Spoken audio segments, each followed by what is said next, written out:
gartee isii du'aalee kadhachi malee waan dabarte gartee waan galaa kan keessa garmaan keetti qabadhu malee miidiyaa irratti ana dallee borullee hin qabadhu gara kee keessa akka waatu waan qabachuu na dhoogu jira anu waan hin waan dallee borullee nama guyyaa ajjeesanii ollaan sun balbala sanitti argineen kijiba akka ishiin argine mucaan kun kaamseellee ajjeesuu danda'a. Okay. Naaskuwaatu sanii bu argine maal jedha ishii. Halima moo Amina? Qooyi waan gaafa kayyoo ka arge. Kayyoo tamaskootii rambuutu ka arge. Barriin ammotu alaan cufa daree namni keessatti hin cufamtu uummattuu maarra barriin alatti cufamti. Sababni maskootiin kun alaan keessatti namni kun alatti bu'uun sababa addaan baafachuun irra jirtu qofa. Kanas hin jedhe bar. Lammaffaa ammotu namni kun qara eegaa achi bulan. Maal ta'anii barriin kun banamuu dhabdee maaliif laaluu kadhaban kun isaanillee yookaan itti cufuu malaa sheeyxaanii jechaadha. Awwal mammotu tariiti amma taree gawatti taree rabbi warra rahmataa warra jannataa isaan haa godhu isin ammoo rabbi sabrii jamiila isin haa kennu araaramni yoo nanachi wanta akka kadarre hin jiru nutu achiif deema malee haa ta'u isaa waggaa 60 yoo haa ta'u waggaa 70 yoo haa ta'u gaahuma san gaahuma rabbi itti katabee ruuyi tantee isa harkatti sii katabaadha. Subhanallah. Ila kootu ati dhuguma waan kana dhuga jetteen fudhatta mee rabbuma keetii jedhiiti erguma mucaa maskootiin bahu arganii dhuguma yeroo isii ajjeesuu dhagaa hin jiraniif jedhu ishi isaan hin dhageenyeen jedha maskootii yeroo buu argine maaf jedha ishi kana gargannaa jaaja. Hin fudhadhu uumattuu mana tokko mana ta'uun barriidhaan seenama manni. Uumama lilleen deemanii manni tokko eega manni jiraate wanti ammootu safuu cabsanii maskootiin baaniif tokkollee hin jiru bakkuma seenan saniin bakkuma baaniin bahan. Kazaa kana ammootu isaan ka amma himan dhiifama wajjin ka amma ammootu maskootiin bahee maali jedhanii himan soolaarii kan naasirreessaa jedhanii soolaala karaa maali ka jedheetiin maskootiin irraan bahe ka jedhan kana. Oittisammaa yaadannoo sammuu hin ta'inii fi dhaqan ilaalammoo soolaara san dhaqan ilaalammoo barri tana cufee taree sa'aat daqiiqa amma guyyaa 4 guyyaa 5 jechaadha. Barri guyyaa 5 jedhanitti akka jedhanitti yoo taate masharafaa kanaayyuu isaanumatu mana qotameeroo arganiit ka sareen qotee wanni busaan qotee hin beeku mana qotameeroo kana arganiit sanillee amma haga arganillee namatti illee himne sanillee jedhisan. Kana keessa obboleettiin tiyya wayii gama sanii heerumteetti dhabboosa akkasuma hojjetetti. Isiin tun mana obboleessa kiyyaa dhufte. Mana obboleessa kiyyaa dhufte jennaan dhaqanii isii mana obboleessa kiyyaa sanii arganii manni keessa qotamee jira jedhanii himan. Ila beelanii wallaa binnaa ulfaataa beektu. Ishii dura maaf hin dubbatu. Maaltu cufe qabalee cufe moo qabaleedha ka saamtu yaani qabaleedha sanuu idaan mootummaan irra ka jiru yoo taate malee ka saamsamu malee mana maaltu cufe hin banamu.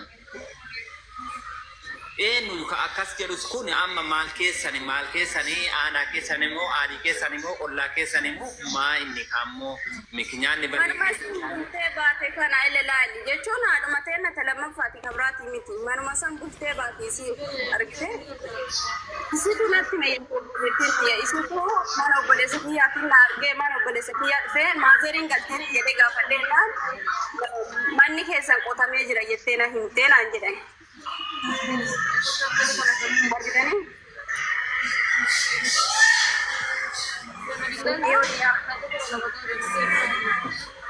Wallahi billahi ana keessa riyalleen wanna hunda ka godelle rabbi taatu akkaataan ona baarsaan dhugaa rabbi keessa keessatti taa'ee fayyana qabu abbaan fedhana jalatti en illumaan hangon anillee illumaan godhu garuu orma du'a haadha kiyyaa hin beekan hin jedhan henna alima wayye haadha kiyyaa sabbarii amma duuti haadha keessanii du'a haadhateen hundaatii boonnee waan goonillee dhabanii uummanillee isin godhatee waan godhamullee dhabee jira. Ani akka yaada kiyyaatitti haadhootiyyaa haatitee haadhatiyyaa waa wayisi gorfadha. Qaatarra jala kana kaayee si caqasu jira. Uummanni kenna uummanni miidiyaa madaa kee irratti sooqidda firfisuu malee waan si godhan tokko yoo qabu akka ilaa obboleetti biyyaatitti madateen hunda garuu dhimma kana warri awwaalanii madaa keessan xiqqishuu tura achi as deebi'a madaa keessan irratti soogidda fichiisa haadha keessan kana isin yaadachiisan homaa isin hin godhan seenaa ta'ee miidiyaa kana gubbatti kaa'amee boru ilmoo ta'eeti madaa kana argaa gubachuu yoo ta'e malee haasofni kuni dhimma kana warra lafaatii fi warra magaalaa Arsii Nageelleetitu awwaale kana diban qabu kun siigalee tabbara media illee ila gara makan keetti sugubataa foon illee wama yaada ofii dubbata foon illee wama yaada ofii dubbata anis waan yaada kiyyaa dubbata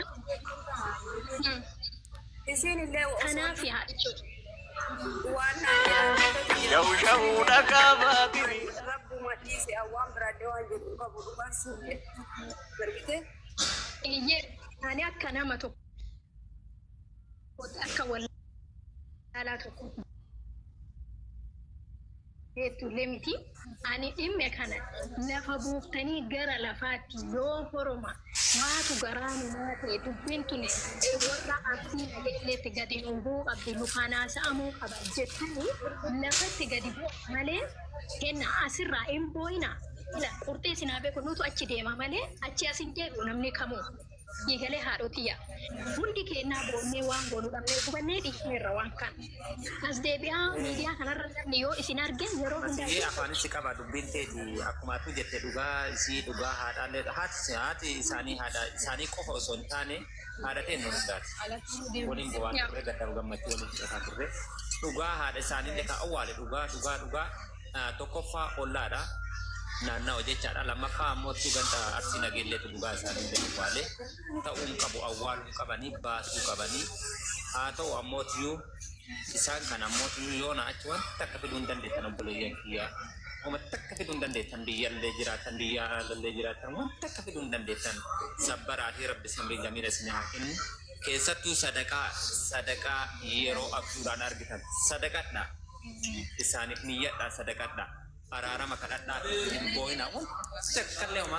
endoon teenna boyudha dabren isaanam ofii kenna boy of beela yeroo jarana isin akkuma garaan isii godhe ta'atti malee akkamiin waan isii dhibeyoo ollaan sunillee argaati callisee jiraate kabee kurabbooma malee uumaa goone hin dandeenyu ollaan sun amma yoo ta'u qaanillee qaanillee wanni dhuunfaa isiin qaruma duute waan taateef isiinis hin deebitu ollaa saniinillee mootuwaa isaanillee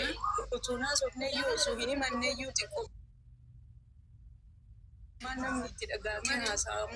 haasa'aa rukuma gara biraatti namni waan fudhataa rukume wanni sisinillee hin jiru isii kan amma rakkummaa na argu maal seeta obboleetti yeroo tokko maal seeta wanti sisinu tokkollee hin jiru kama isii keessaa bahetu garagalee isii nyaate namni biraa immoo sababa itti ta'uu danda'a ol ka'ee yookiin harki isaa fuudhee haadha tanatti lafaa ka'eetii miti qarallee ka harka ofiirra kaa'ee harka ofiitti isii qalee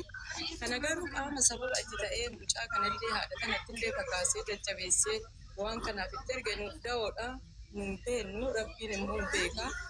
nu amma rabbummaan sun haa argu waan biraa wanti nu jennu tokko maal seeta amma fakkeenyaaf yeroo tokko kinoo namni galteen akkana kun rabbi nutti hin deebisine hima argina ከዛ ናኖ ተቆጠቆ ፖሊሲን ኦሮሚያን ሊቆራታ ቤታ ወይ ተቆራታን ቆራኖ ሰነራ ማለካ አርገታን መዳሰ ፈይፈቹዳ ማለካ አርገታን ሰሞቱ ቤኩ እንደ ቻዳው